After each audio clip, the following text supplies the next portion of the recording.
আসসালামু আলাইকুম রহমতুল্লাহ। আশা করি আল্লাহর অশেষ মেহেরবানিতে সকলেই ভালো আছো, সুস্থ আছো। জি আলহামদুলিল্লাহ, আমিও ভালো আছি। আজকে তোমাদের সামনে যে অঙ্কটা সমাধান করাবো সেটা হচ্ছে কুমিল্লা বোর্ড 2024 সালে সংখ্যা পদ্ধতি থেকে যে প্রশ্নটি এসেছে এই প্রশ্নে আজকে আমি সমাধান করাবো। দেখো, প্রশ্নটিতে বলা হয়েছে অর্ণব লাইব্রেরি থেকে একটি কলম ও একটি বই ক্রয় করল। কলম এর মূল্য ৭৬ আছে কি অক্টালে, এবং বইয়ের মূল্য হচ্ছে ৪৫ টাকা। এখন প্রথম যে প্রশ্ন বলছে কি ইউনিকোড কি। খ অংশে বলেছে 8 + 8 সমান কত 10 হয়, ব্যাখ্যা করো। এবং গ অংশে বলা হয়েছে উদ্দীপকে উল্লিখিত কলম ও বইয়ের মূল্যকে, আবার বলতেছি উদ্দীপকে উল্লিখিত কলম ও বইয়ের মোট মূল্যকে হেক্সাডেসিমেলে প্রকাশ করো। ঘ অংশে বলা হয়েছে উদ্দীপকে উল্লিখিত কলম ও বইয়ের মূল্য দুইটি পার্থক্য যোগের মাধ্যমে নির্ণয় করো। এখন প্রথম যে প্রশ্ন বলছে ইউনিকোড কি। প্রথম প্রশ্নটা কি বলতো, ইউনিকোড কি। ইউনিকোড হচ্ছে বিশ্বের সকল ভাষাকে কম্পিউটারে কোডভুক্ত করার জন্য বড় বড় কোম্পানিগুলো একটি মান তৈরি করেছে, তাকে বলা হয় কি ইউনিকোড। বলতেছি ইউনিকোড কি। ইউনিকোড হচ্ছে বিশ্বের সকল ভাষাকে কম্পিউটারে কোডভুক্ত করার জন্য বড় বড় কোম্পানিগুলো একটি মান তৈরি করেছে, তাকে বলা হয় কি ইউনিকোড। আমরা এতটুকু শুধু লিখবো। পরে বলছে কি 8 + 8 সমান 10 হয়, ব্যাখ্যা করো। এখন আমরা এই ব্যাখ্যাটা আমরা এবার লিখতে পারি যে 8 + 8 সমান কত 10। এখানে 8 এর সাথে যদি আমরা 8 যোগ করি বাইরে যে দশমিকে, তাহলে কত হয় বলতো 16 হয়। লিখতে পারি কি 8 + 8 সমান কত 16। আমরা প্রথমে কি 8 এর সাথে মানে 8 + 8 আমরা এখানে যেটা লিখবো, দেখো বলা হচ্ছে 8 + 8 সমান 10 হয়, ব্যাখ্যা করো। এই ব্যাখ্যাটা আমরা সুন্দর মতন এখানে লিখে দিচ্ছি, এখান থেকে তোমরা শিখে নেবে। প্রথম যে অংশ হয়েছে 8 + 8 সমান 10 হয়, ব্যাখ্যা করো। এই ব্যাখ্যাটা আমরা এভাবে লিখবো 8 + 8 সমান 10। এখানে 8 + 8 সমান কত 16, যা একটি দশমিক সংখ্যার যোগ। 8 এর সাথে যদি আমরা 8 যোগ করি, যোগফল কত হয় বলতো 16। এই যে পদ্ধতিতে আমরা যোগ করছি, এই যোগফল পদ্ধতির নাম হচ্ছে দশমিক সংখ্যা পদ্ধতি। আমরা যদি দশমিক সংখ্যা পদ্ধতিতে যদি 8 এর সাথে 8 যোগ করি, তাহলে যোগফল কত হয় বলতো 16 হয়, যা একটি দশমিক সংখ্যা পদ্ধতির যোগ। দশমিক সংখ্যা 16 এর হেক্সাডেসিমাল সংখ্যা কি 10 হয়, তার নিচে দেখানো হলো। এখন আমার দশমিক সংখ্যা কত আছে বলতো 16, এখন আমার হেক্সাডেসিমাল সংখ্যা কত আছে 16 বেজ। তো আমরা 16কে যদি 16 দ্বারা ভাগ করি, ভাগফল কত হয় 1, আর ভাগশেষ হচ্ছে 0। 1কে যদি আবার 16 দ্বারা ভাগ করি, ভাগফল কত হয় বলতো 0, আর এই যে 1 হচ্ছে ভাগশেষ, এটা সরাসরি কি ভাগশেষে করে লিখবো।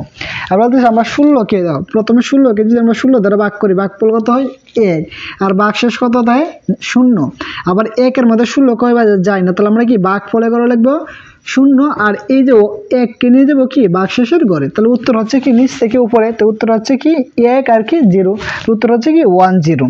তাহলে আমরা লিখতে 8 + 8 সমান কত হয় 10 হয়, এতটুকুই কাজ। ঘ অংশে বলা হয়েছে উদ্দীপকে উল্লিখিত কলম ও বইয়ের মূল্য দুটি পার্থক্য যোগের মাধ্যমে নির্ণয় করো। এই প্রশ্নটা বলা হয়েছে। আবার বলতেছি, তো গ অংশে বলা হয়েছে উদ্দীপকে উল্লিখিত কলম ও বইয়ের মূল্য দুটি পার্থক্য যোগের মাধ্যমে নির্ণয় করো। যোগের মাধ্যমে নির্ণয় মানে যোগের মাধ্যমে কি করো, দুটি পার্থক্য যোগের মাধ্যমে নির্ণয় করে বলতে আমরা বুঝি যে 2 এর পরিপূরক। তা 2 এর পরিপূরক করতে হলে আমাকে প্রথমে যেটা করতে হবে, উদ্দীপকে উল্লিখিত যে দুটি মান আছে বা দুটি সংখ্যা আছে, ওই সংখ্যাগুলোকে আমি বাইনারিতে প্রকাশ করতে হবে। প্রথম কাজ কি, ওই সংখ্যাগুলো কি করতে হবে বাইনারিতে প্রকাশ করতে হবে। বাইনারিতে প্রকাশ করার পরে দিয়ে আমাদের যে কাজটা করতে হবে, ওই কাজটা হচ্ছে ওই দুটা সংখ্যা, ওই যে দুটা সংখ্যা আছে ওই দুটা সংখ্যা আমাকে দেখতে হবে কোনটা ছোট আর কোনটা বড়। এই দুইটা সংখ্যার মধ্যে যে সংখ্যাটা আমার ছোট আছে ওই সংখ্যাটা 2 এর পরিপূরক করতে হবে। এই কাজগুলো আমাকে করতে হবে। তাহলে প্রথমে আমরা যেটা লিখবো, প্রথমে লিখবো কি উদ্দীপকে উল্লিখিত কলমের মূল্য কত আছে বলতো 76, এবং বইয়ের মূল্য কত আছে বলতো 45 আছে।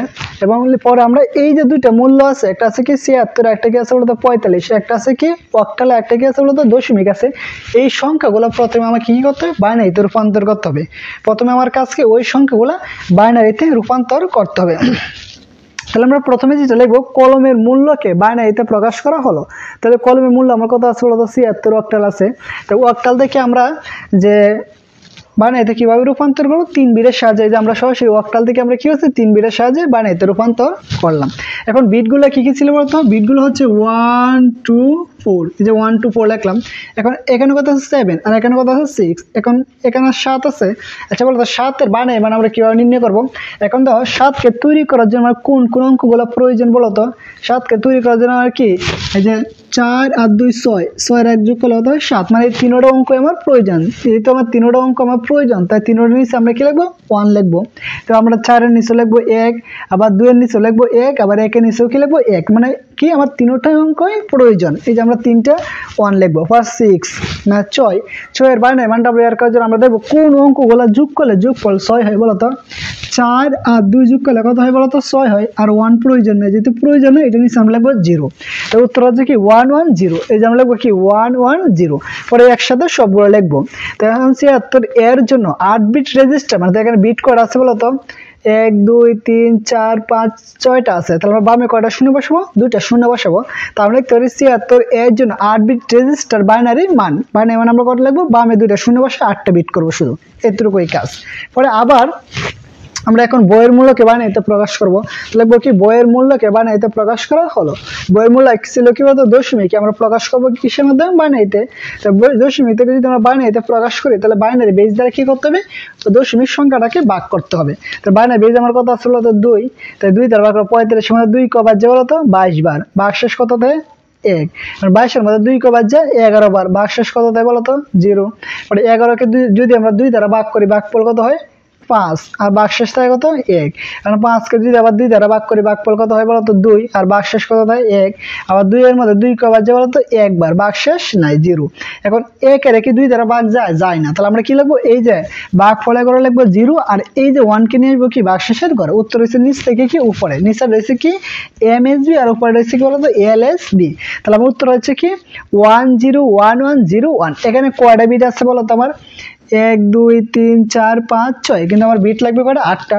তাহলে আমরা লিখবো কি 45 এর বাইনারি মানটা প্রথমে লিখবো। পরে লিখবো কি 45 এর 8 বিট রেজিস্টার মান। তো এখানে বিট আমরা কয়টা বাড়াবো? আমি 2টা বিট বাড়াবো, 2টা শূন্য বসাবো, পরে যা আছে তাই লিখবো। পরে লিখবো 45 এর 1 এর পরিপূরক। 1 এর পরিপূরক বলতে আমরা কি বুঝি? যে বাইনারি সংখ্যার অঙ্কগুলোকে বলতে বাইনারি সংখ্যার অঙ্কগুলো শূন্যের পরিবর্তে লিখবো 1, আর 1 এর পরিবর্তে লিখবো 0। লিখলে যে সংখ্যা পাওয়া যায় তাকে বলা হয় কি 1 এর পরিপূরক। যেমন এখানে কি ছিল বলতো? আমার এই যে 2টা শূন্য ছিল, 2টা শূন্যের পরিবর্তে আমরা কি লিখবো? 2টা 1 লিখবো। এই যে 1 এর পরিবর্তে কি লিখবো? 0। এই যে 0 এর পরিবর্তে লিখবো 1, আর ডাবল 1 এর পরিবর্তে ডাবল 0 লিখবো, আর 0 এর পরিবর্তে 1, 1 এর পরিবর্তে কি 0। এই দুটোই কাজ, মানে 0 এর পরিবর্তে আমরা লিখবো 1, আর 1 গুলোর পরিবর্তে লিখবো কি 0, অন্য কোনো কাজ নেই। তাহলে আমরা 1 এর পরিপূরক বুঝলাম। এখন লাগবে কি 2 এর পরিপূরক। 2 এর পরিপূরক বলতে কি বুঝি? 1 এর পরিপূরকের সাথে 1 যোগ করলে কি 2 এর পরিপূরক পাওয়া যায়। তাহলে এই যে আমার এটা হচ্ছে কি 1 এর পরিপূরক। তো 1 এর পরিপূরকের সাথে আমরা 1 যোগ করব, যোগ করলে যে ফলটা আসবে এটা কি বলতো? 2 এর পরিপূরক। যেমন এই যে 0 এর সাথে আমরা যদি 0 এর সাথে যদি আমরা 1 যোগ করি, যোগফল কত 1, পরে বাকি যা আছে তাই বসাই দেব। তাহলে এটা আমরা কি পাইলাম বলতো? 45 এর 45 এর 2 এর পরিপূরক, এটা আমরা মান পাইলাম, যে -45 এর মান আমরা পেয়ে গেলাম। এখন আমরা যে কাজ, এখন এই দুইটার সঙ্গে আমরা কি করবো বলতো? যোগ করবো। তাহলে এখানে লিখতে পারি 76 বাইনারি মানটা লিখবো, আর -45 বাইনারি মানটা লিখলাম। এখন পরে এই যে আমার উপরের সংখ্যা নিচের সংখ্যা আমরা যোগ করব। তো যোগ করো যে 0 এর সাথে যদি আমরা 1 যোগ করি, যোগফল কত হয় বলতো? 1 হয়। পরে 1 এর সাথে 1 যোগ করে যোগফল কত হয় বলতো? 2 হয়। আমরা যোগের ক্ষেত্রে নিয়ম হচ্ছে যোগফল যদি বেজের সমান হয়, তবে বেজের থেকে বড় হয়, তখন যোগফল থেকে বেজে কি করতে হয়? মাইনাস করতে হয়। তো 1 + 1 সমান হচ্ছে 2। 2 কি বাইনারি বেজের সমান, তো 2 থেকে আমরা কি বাইনারি বেজে মাইনাস করি। তো 2 থেকে 2 মাইনাস করলে কত হইব? 0। এই যে আমরা সমস্যা এখানে 0 বসাবো। আমি কয়বার মাইনাস করছি বলতো? একবার। তাহলে আমরা হাতে আছে কত? 1। যারা হাতে কত আছে তো 1 আছে, আবার এই 1 এর সাথে এই হাতের 1টা যোগ করা, তো 1 + 1 সমান 2। 2 থেকে 2 মাইনাস করলে 0। আবার এখানে আছে কত বলতো? 1, আর এখানে আছে 0, হাতের 1 যোগ করা, তো 1 + 1 সমান 2। 2 থেকে 2 মাইনাস করলে 0। 1 + 1 সমান 2। 2 + 1 সমান 3। 3 থেকে 2 মাইনাস করলে 1। হাতে আছে 1 প্লাস কত আছে 0, আর 0 1 + 0 সমান 1। আবার হাতে একটা যোগ করো, 2। 2 থেকে 2 মাইনাস করলে 0। আবার এখানে আসো, আবার হাতের 1টা ধরো, তো 1 + 1 সমান 2। 2 থেকে 2 মাইনাস করলে 0। 1 + 1 সমান 2। 2 থেকে 2 মাইনাস করলে 0। আবার দাও 0 থেকে আবার হাতে আছে কত? 1। এই যে আমরা এখানে 1টা বসাবো। আর বাইনারি যুগটা আমার একটু আবার বলতেছি যে শোনো, বাইনারি যুগটা আমরা কি? বাইনারি যুগটা হচ্ছে বাইনারি বেজ। আবার বলতেছে উপরের সংখ্যা আর নিচের সংখ্যা যখন আমরা যোগ করব, যোগফল যদি বেজের সমান, বেজ আমার কথা আছে তো বাইনারি, বেজ আমার কথা আছে 2, যেমন আমরা এই যোগটা আমি এখানে কত যাও, এখানে কি আছে 0 0, পরে কি আছে বলতো 1 1 1 1 1 0, পরে আবার কি আছে 1, পরে আবার 1 0 1 0 0 1 1, এই যে যোগটা আমরা করতেছি, এই যোগটা হচ্ছে কি বাইনারি যোগ করবো আর কি। এই যোগটা আমরা কিসে করবো বলতো, বাইনারি যোগ। এখন বুঝতে বাইনারি, বেজ আমার কথা আছে 2, যোগ করার নাম হচ্ছে উপরের সংখ্যা নিচের সংখ্যা যোগ করার পরে, যোগফল যদি বেজ আমার কথা 2, আবার উপরের সংখ্যা নিচের সংখ্যা যোগ করার পরে যোগফল যদি 2 এর সমান অথবা 2 এর অপেক্ষায় বেশি হয়, তাহলে আমরা কি করব, যোগফল থেকে 2টা মাইনাস করব। মাইনাস করার পর যে ফলটা আসবে এই ফলটা আমরা এখানে সরাসরি বসাবো। যেমন আসো 0 এর সাথে যদি আমরা 1 যোগ করি, যোগফল কত হয় বলো তো 1 হয়। 0 এর সাথে যদি আমরা 1 যোগ করি, যোগফল কত হয় 1, এই যে আমরা এখানে সরাসরি 1 বসালাম। 1 এর সাথে যদি আমরা 1 যোগ করি, যোগফল কত হয় বলো তো 2 হয়। 2 কি আমার বেজের সমান না? বেজের সমান হলে মাইনাস করবে, বেজের থেকে বেশি হলে মাইনাস করবা। তো 2 থেকে 2 মাইনাস করলে কত থাকবে বলো তো 0, এই যে আমরা এখানে 0 লিখলাম। কয়বার মাইনাস করতে বলো তো একবার। আবার বলতেছে দাও 1 এর সাথে যদি 1 যোগ করো, যোগফল কত হয় বলো তো 2 হয়। 1 এর সাথে 1 যোগ করলে যোগফল কত হয় 2 হয়, এই যে লিখলাম 2। 2 কি এই 2 এর সমান না? সমান হলে 2 মাইনাস করতে, 2 থেকে 2 মাইনাস করতে থাকবে কত 0, এই যে আমরা সরাসরি এখানে 0 বসালাম। আমি এখানে কয়বার মাইনাস করছি বলো তো একবার। কয়বার করছি একবার, তাহলে আমার হাতে কত আছে 1, এই যে হাতের 1 আছে। এখন তো 1 এর সাথে যদি আমরা আবার 0 যোগ করি, যোগফল কত হবে 1, আবার হাতে 1টা যোগ করো, তো 1 + 1 সমান হচ্ছে 2। 2 কি আবার বেজের সমান হচ্ছে, তো 2 থেকে 2 মাইনাস করলে কত বলো তো 0, এই যে আমরা এখানে আবার এই যে আমরা এখানে 0 বসাইলাম। বুঝতে পারছো? তাহলে আমরা এখন আসো 1 + 0 সমান হচ্ছে কি 1, আবার হাতের একটা যোগ করো 2, আবার 2 থেকে 2 মাইনাস করলে কত হবে 0, এই যে আবার আমরা এখানে বসাবো 0। বুঝতে পারছো আশা করি? এখন আসো আবার হাতে আছে কত আছে 1, কারণ এখনো তো আমি আবার মাইনাস করছি 1 আছে। এখন আসো এই 1 + 1 সমান হচ্ছে কত বলতো 2, আবার হাতের 1 যোগ করো সমান হচ্ছে 3। 3 থেকে এখন আমরা আবার বেজে মাইনাস করে, যেহেতু আমরা বেজে থেকে বলছি, 3 থেকে 2 মাইনাস করতে হবে কত 1, এই যে আমরা এখানে বসাবো 1। আমি কয়বার মাইনাস করছি বলতো একবার, হাতে কত আছে 1, এই যে 1টা আবার যোগ করবো। 1 + 0 সমান হচ্ছে 1, আবার হাতে 1 যোগ করো 2, 2 থেকে 2 মাইনাস করলে কত থাকবে বলতো 0, এই যে আমরা এখানে 0 বসালাম। আবার হাতে কত আছে 1 আছে, আবার 0 এর সাথে 1 যোগ করে যোগফল কত বলো তো 1 হবে। 1 আবার হাতের 1 যোগ করে 2, 2 থেকে 2 মাইনাস করলে 0, আবার হাতে আছে 1। এখন আসো 0 আর 1 যোগ করলে 1, আবার 1 যোগ করে 2, 2 থেকে 2 মাইনাস করলে কত হবে 0, এই যে 0, আবার হাতে কত আছে 1 আছে। এই 1টা কি করে বামে বসাই দেবো সরাসরি, এই 1টা কি করবো বলতো আমরা বামে বসাই দিব।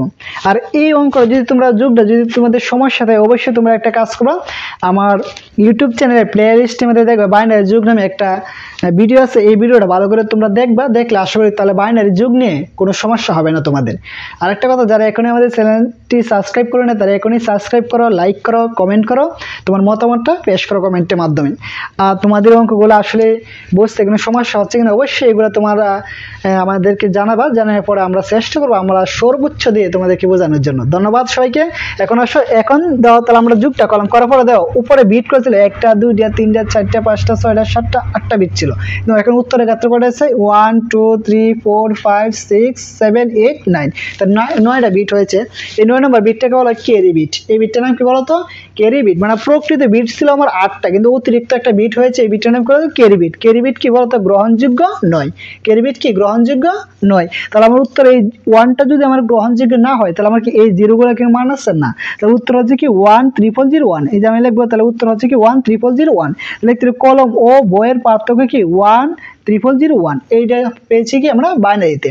আশা করি তোমরা এই অঙ্কটা সুন্দর মতনে বুঝতে পেরেছো। যদি এই অঙ্কটা বুঝতে কোনো সমস্যা হয়, অবশ্যই তোমরা কমেন্ট বক্সে আমাদেরকে জানাবা। জানার পরে তোমাদেরকে আমি কি করবো যে লাইভ ক্লাসের মাধ্যমে এসে তোমাদেরকে এই সমস্যার আমি সমাধান করে দেবো।